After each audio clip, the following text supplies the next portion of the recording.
Saisissement guys en mauvaise nouvelle. Des moun sa yo nap gade nan ekran, c'est des moun sou réseau en pile moun konnen qui c'est Sami ak Belou qui gen yon belle famille, kote yo kon partager en pile belle activité, yo kon a fait pour famille ensemble, yo kon partager vlog, prank et puis anniversaire ti moun yo kon partager yo tout en pile belle bagay.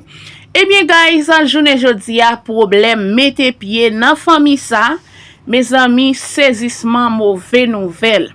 Sami c'est yon TikToker, yon YouTuber en pile moun connaît sous réseau qui gen yon belle famille. Police nan États-Unis mettel nan prison parce que li viole yon ti moun qui gen pipiti l'âge passé 18 ans. Mes amis guys, information ça traumatisé en pile moun, gen en pile moun kap mande est-ce que c'est vrai? Datis Mackenzie c'est non père de famille ça qui gagne 41 ans. La police dans Texas arrêté parce que li viole yon ti moun. Mais jusqu'à présent nous pas gen preuve. En tout cas, nous pas qu'à opiner plus, n'attend plus détails. Mais si Sami t'a fait ça vrai, li doit payer pour ça. Nouvelle ça traumatisé en pile moun a demandé jusqu'à présent, est-ce que Sami fait ça vrai? C'est une nouvelle qui triste en pile. Côté autorité américaine yo accusé personnage public ça que tout le monde connaît sous nom Sami.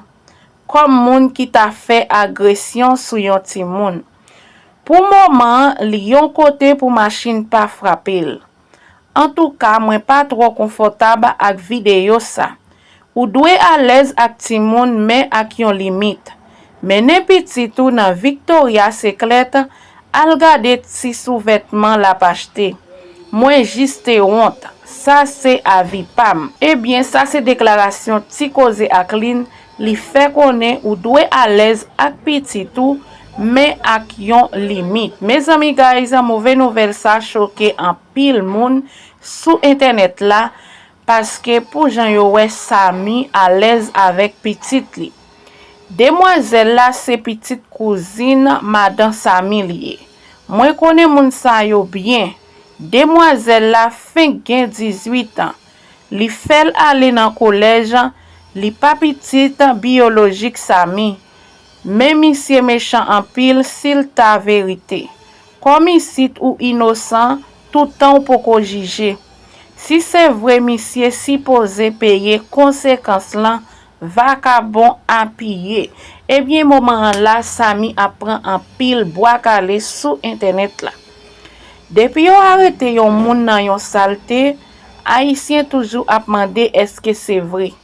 Tant que c'est menti l'état ici a fait sous li. Même pour me défendre moun. M'pa dit c'est ouais nous ouais moun réseaux sociaux nous pas connaît yo.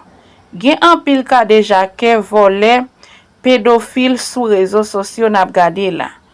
C'est l'état prend yo n'a kon vrai visage yo. Gen yon moun qui proche moun yo qui fait me connaît monsieur c'est papa pati fille c'est bopel. Tant mwen ka bay en pile nan mesdames haïtiennes yo, le na pran nèg met la kay nou li pa doué à l'aise ni zami petit nou. Fok gen limite. Gen kek moun qui ta vle fè kwe ke chacha, chacha qui se pi grand qui fait gen 18 ans, gen kek moun qui ta fè kwe ke chacha pa petit biologique Sami. Malgré nous Jean Sami à l'aise ensemble avec gen quelques moun qui t'a dit li pa petit Sami. C'est ça m toujours dit yon moun kap suivant pile l'autre moun sur réseau yo comme étant moun kap influencer yo.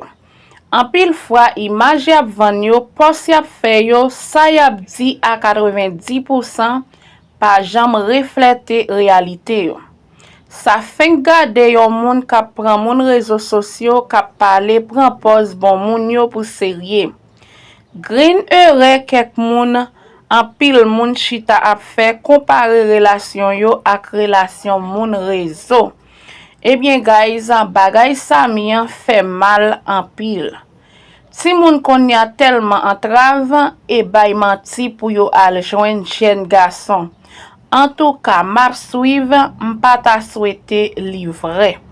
Ebyen guys, gen an pil moun sou internet la, kap di yo pa jam ka kwe si se verite, yap tan jijman fet pou yo konen eske se verite.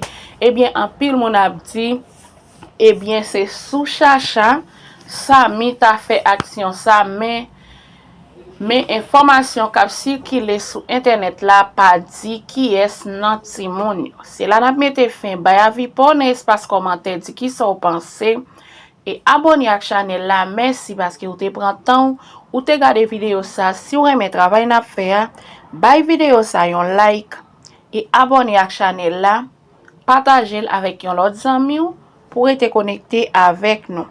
Bye bye à la prochaine pour une autre vidéo. Ma pote plus détails pour nous, ça tombe comment actualité aille.